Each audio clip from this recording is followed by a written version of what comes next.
علمی، اصلاحی، دعوتی اور تحقیقی بیانات کے لیے مولانا ڈاکٹر سعید عاطف کے چینل کو سبسکرائب کریں۔ فرمایا ان الذین جاءوا بالافک، جو لوگ افک کا طوفان لے کر آئے۔ افک کا معنی ہے بہتان لگانا، غلط بات کہنا، فیک نیوز۔ آج کے معنی میں اگر کہیں جھوٹی خبر، بلکہ فیک نیوز ذرا چھوٹی چیز ہے، شرانگیز خبر، ایک تو ہے نا جھوٹی، تو یہ خبریں تھیں، ان پر اللہ پاک نے تبصرہ فرمایا۔ اور دوسرا اللہ تعالیٰ نے بتایا ہے کہ میں صحابہ کے متعلق، امہات المومنین کے متعلق اور قبیلہ و خانوادہ صدیق کے متعلق اللہ کی ذات کتنی حساس ہے، اس لیے ان آیتوں کو سمجھنا ضروری ہے۔ مسئلہ یوں ہوا کہ حضرت نبی کریم صلی اللہ علیہ وسلم غزوہ بنی مستلق سے واپس تشریف لا رہے تھے، حضرت عائشہ بھی ساتھ تھیں، تو وہ کچھ مصروف رہیں، پھر ان کا ہار گم ہو گیا، وہ ہار کو ڈھونڈتے رہیں۔ جب وہ ہار کو ڈھونڈ کر آگے گئیں تو قافلہ نکل چکا تھا، تو عرب میں دستور تھا کہ قافلے کے آخر میں ایک آدمی ہوتا تھا جو چھوٹی موٹی چیزیں گری پڑی اٹھاتا تھا، کوئی اور مسئلہ، تو وہ سب سے آخر میں آتا تھا۔ وہ جب آئے تو انہوں نے حضرت سیدہ عائشہ کا اندازہ لگایا، پوچھا تو انہوں نے کہا میں ہوں۔ انہوں نے اپنا اونٹ نیچے بٹھایا، آپ اس پر بیٹھی اور نبی کریم صلی اللہ علیہ وسلم کے پاس پہنچ گئے۔ معمولی سا واقعہ ہوتا ہے، لیکن جو شر پسند ہیں، جن کے دل میں صحابہ کا بغض اور خانوادہ صدیق کا بغض ہے، ان کو آگ بھڑکانے کا ایک موقع مل گیا، اور انہوں نے کوئی ایسی باتیں ناروا کہہ دیں، گویا آپ کی عفت پر، عصمت پر، اس پہ انگلی اٹھانی شروع کر دی۔ اب اللہ تعالیٰ نے اس کا ذکر فرمایا، ان الذین جاءوا بالافک۔ سب سے پہلے تو ذکر ہی اس انداز سے کیا کہ یہ سارا جھوٹ، یہ سارا ڈرامہ، یہ سارا بغض۔ عصبۃ منکم، کہ تم میں سے یہ گروہ ہے۔ ظاہر ہے وہ چھوٹا سا ایک گروہ تھا جو منافقین تھے، جن کے پیچھے یہود بھی تھے اور مشرکین مکہ بھی تھے۔ انہیں پتہ تھا کہ نبی کریم صلی اللہ علیہ وسلم کے گھر والوں کے حوالے سے ہم کو بدنامی کی لہر چلا دیں تو ہمیں اپنے مقاصد میں شاید کامیابی مل جائے۔ تو اللہ تعالیٰ نے اس پر تبصرہ فرمایا کہ لا تحسبوه شرا لکم بل هو خیر لکم، تم یہ نہ سمجھو اہل ایمان کہ تمہارے لیے یہ شر ہے۔ بظاہر تو یہ شر نظر آتا ہے، حضور کی گھر والوں پر تہمت لگا دینا، خانوادہ صدیقی کو عجیب طرح سے ملوث کر دینا، لیکن حقیقت یہ ہے کہ تمہارے لیے بہتر ہے۔ بہتر کیوں ہے؟ اس لیے کہ کھل کر حضرت صدیقہ کا مقام سامنے آ گیا۔ اللہ اکبر۔ قرآن مجید میں ایک اور عفیفہ خاتون پر، ان کو بھی قرآن نے صدیقہ کہا، وَكَانَ أُمُّهُ صِدِّيقًا۔ حضرت مریم پر تہمت لگی تو ان کی گواہی ان کے چھوٹے بیٹے نے بطور معجزہ ماں کی گود میں دی، فِي الْمَهْدِ صَبِيًّا قَالَ إِنِّي عَبْدُ اللَّهِ، کہ میں گود میں ہوں اور اللہ کا بندہ ہوں۔ آتانی الکتاب، مجھے اللہ نے کتاب عطا کی ہے، اور اس میں انہوں نے اپنی ماں کی پاکی بیان کی کہ میں کوئی عام آدمی نہیں۔ دوسرا ان صدیقہ کا واقعہ ہے محمد رسول اللہ کی۔ فرمایا کہ یہ وہ صدیقہ ہیں کہ جن کی پاکی کسی آدمی نے نہیں بلکہ خود اللہ نے عرش الہی سے بیان فرمائی۔ اللہ اکبر۔ اور وہ بھی 12 آیات میں بیان فرمائی، اور اس کا انداز بھی ایسا رکھا جس میں شدید ڈانٹ ڈپٹ اور خانوادہ صدیق کے لیے محبت اور رافت، اور نبی کریم صلی اللہ علیہ وسلم کو تسلی ہے۔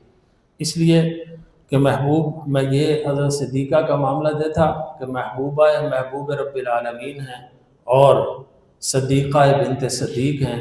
یہ اعزاز کسی کو کم ملتا ہے۔ ساری ازواج مطہرات ہی پاکیزہ تھیں، لیکن حضرت صدیقہ کا معاملہ ایسا تھا کہ ان کی زندگی میں اور کوئی مرد نہیں آیا بحیثیت خاوند کے۔ دوسرا، انہیں اسلام قبول نہیں کرنا پڑا، انہیں گود میں اسلام ملا۔ اللہ اکبر۔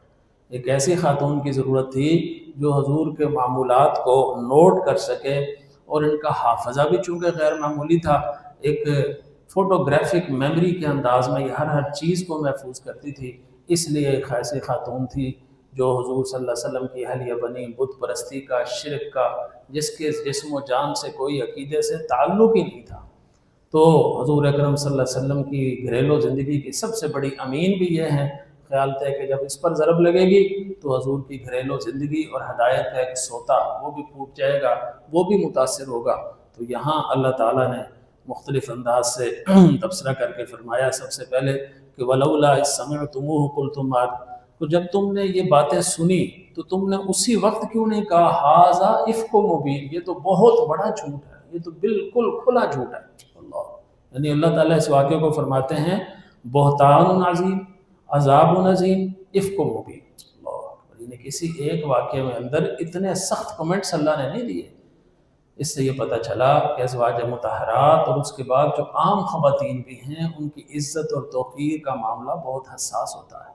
ہمارے اس گئے گزرے معاشرے کے اندر بھی خواتین کا بھی جو احترام ہے، ادب ہے، اس کی وجہ وہی دین کی تعلیمات ہیں۔ پھر فرمایا کہ یہ جو تمہارے اوپر لے کر آئے ہیں استقولونہ بألسنتکم وتقولون بأفواہکم، کہ یہ جو باتیں اپنے منہ سے ایسی کہہ رہے ہیں یہ بہت غلط ہیں، ما لیس لکم بہ علم، ان میں سے کوئی بات بھی حقیقی نہیں ہے، وتحسبونہ ہینا، یہ جو تم باتیں پھیلا رہے ہو اے منافقین تم اس کو ہلکا سمجھتے ہو، یہ تمہارے لیے ہلکی ہیں، وہو عند اللہ عظیم، اللہ کے لیے یہ بہت بڑی ہیں کہ اللہ کے محبوب کی گھر والی کو اوپر کوئی زبانیں تام دراز کرتے ہیں۔ اس سے یہ بھی پتہ چلا کہ تمام ازواج مطہرات ہی ہیں، لیکن سیدہ عائشہ کی پاکی کا، ایمان کا جو قائل نہیں ہے وہ ان آیات کا منکر ہو جاتا ہے، اور ایک آیت کا منکر بھی اسلام کے اندر نہیں رہتا۔ ہم کسی پر حکم لگانے کی پوزیشن میں نہیں ہیں، لیکن قرآن کا حکم بیان کر رہے ہیں، آگے آپ خود فیصلہ فرما لیں۔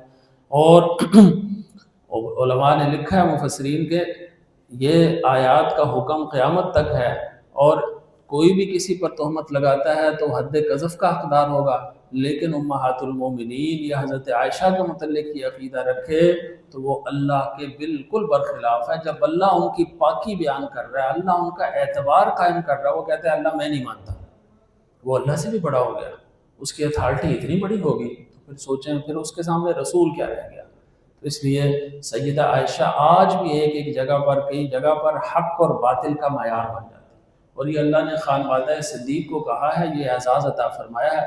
ثانی اثنین اذ ہما فی الغار، سب کے نزدیک حضرت صدیق اکبر غار میں تھے، اور یہ دوسرے تھے حضرت علی تو مکہ مکرمہ میں تشریف فرماتے ہیں، حضور کی امانتوں کی پہرہ داری کر کے ان کو امانتوں تک پہنچانا تھا جن کی تھی۔ صدیق تو یہاں تھے، تو یہاں بھی فرمایا کہ معنا لا تحزن ان اللہ، صدیق کے ایمان کا انکار بھی آیات کے قرآنیہ کا انکار ہے، اور یہاں صدیقہ کائنات حضرت عائشہ کی پاکی کا انکار، قرآن کی 12 آیات کا انکار۔ صرف یہ نہیں کہ مجبوراً مان لیں کہ جناب اچھا چلو قرآن کہتا ہے، نہیں، ان کی عظمت کا اور ان کی توقیر کا عقیدہ رکھنا یہ بھی ضروری ہے۔ اگر یہ ضروری نہ ہو تو پھر اللہ تعالیٰ کے ہاں وہ جو پاکی کا سلسلہ ہے، فرمایا کہ اوپر سے نیچے تک، پھر اس کی وہ کوئی چیز اہمیت نہیں رہتی۔ اور آخر کے اندر اللہ تعالیٰ اس واقعے میں فرماتے ہیں یعظکم اللہ، اللہ تمہیں سمجھاتا ہے کہ دیکھو اس طرح کی حرکت کبھی دوبارہ نہ ہو۔ اور دوسرا معنی یہ ہے کہ اس طرح کی حرکت کسی عام خاتون، مومن خاتون کے متعلق بھی نہ ہو، ان کے متعلق بھی حکم کہا ان الذین یرمون المحصنات الغافلات، کہ جو غافل عورتوں پر اس طرح کی تہمت لگا دیں تو لعنوا فی الدنیا والآخرہ۔ ایک اور جگہ پر فرمایا کہ ان کی گواہی قبول نہیں کی جائے گی، وہ معاشرے میں بے اعتبار اور بے وزن اور زیرو ہو گئے، ضائع ہو گئے، وہ وجود ہوتے ہوئے بھی کل عدم ہے، 80 جلدۃ، ان کو 80 کوڑے بھی مارے جائیں گے۔ احباب گرامی، ایک تو سیدہ عائشہ کی توقیر، ان کی عصمت، ان کی پاکیزگی، ان کی عفت کا قرآن گواہ کھل کر اور 12 آیتوں میں، اور ضمناً یہ سمجھایا کہ کسی بھی خاتون کے متعلق لوگ کچھ بھی کہیں، محفل میں موضوع گرم ہو، ہماری زبانیں بند ہونی چاہیے، جب تک کوئی معتبر گواہی موجود نہ ہو، محتاط انداز سے بھی تبصرہ نہیں کرنا چاہیے، اس چیز کو اگنور کرنا چاہیے۔ عزتیں سانجھی ہوتی ہیں، کل کسی کی باری تھی، آئندہ آپ میں سے کسی کی باری آ سکتی ہے، اس لیے ہمیں قرآن نے جو شرم اور حیا کا حجاب کیا اور خواتین کے احترام کا جو تصور دیا ہے، اس سے پتہ چلتا ہے کہ جب تک وہ تصور نہیں ہوگا مومن کا ایمان کبھی کامل نہیں ہو سکتا۔ Please don't forget to like and share.